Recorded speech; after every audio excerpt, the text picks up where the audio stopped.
कर्तव्यदक्ष आणि कार्यसम्राट आमदार सुधीर दादा गाडगीळ यांचा वाढदिवस सांगलीतील स्टेशन चौकात मोठ्या उत्साहात साजरा करण्यात आला।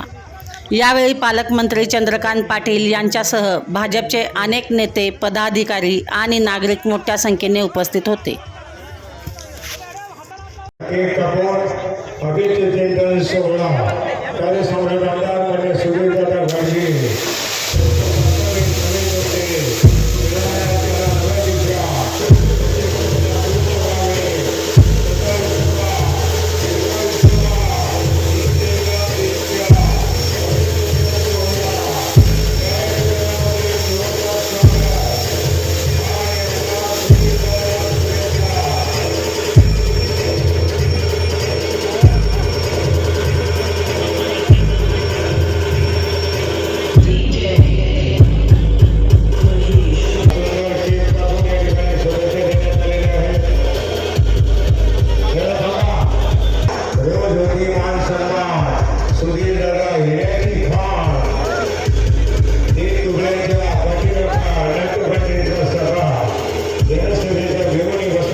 पाटील, प्रदेश कार्यकारिणी सदस्य राजाराम गुरु, जिल्हा परिषद अरविंद तांबवेकर, प्रदेश कार्यकारिणी सदस्य प्रकाश बिर्जे, महानगरपालिका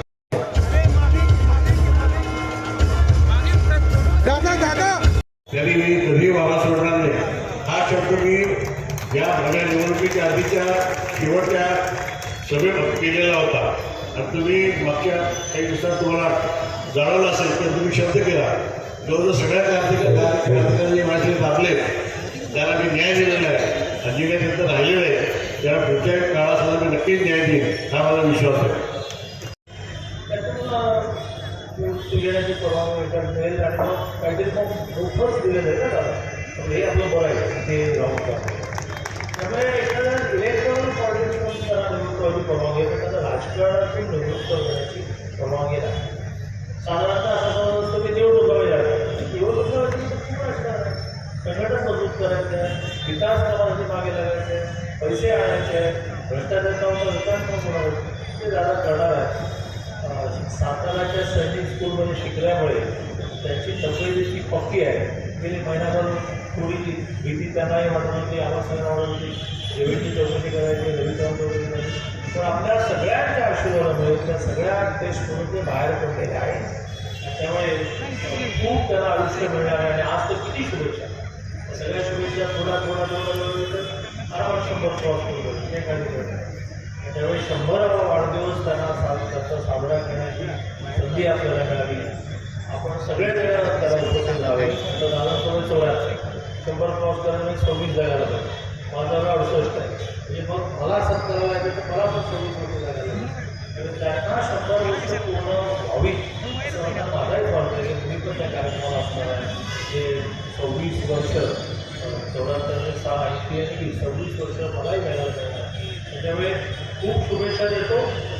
आणि ह्या टर्मची अजूनही 3.5 वर्ष राहिली आहे, खूप पेंडिंग कामं दादा पूर्ण करायची आहे आणि त्याचा एक स्वभाव आहे की ते तो विषय मार्गी लागल्यानंतर काय कोणाला स्वस्त होतो सगळे पूर्ण दादा टार्गेट करावं की 29ला काही कामं झाले नाही, आता कशात तर मग त्याच्यानंतर सगळे विचार करते आणि 75 नंतर ते काळातून सगळं घेतलं काय करायचं।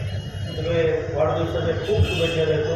आपल्या सगळ्यांना धन्यवाद देतो की इतकं प्रेम तुम्ही दादावर लागलं आहे, आपल्या सगळ्यांना धन्यवाद देतो आणि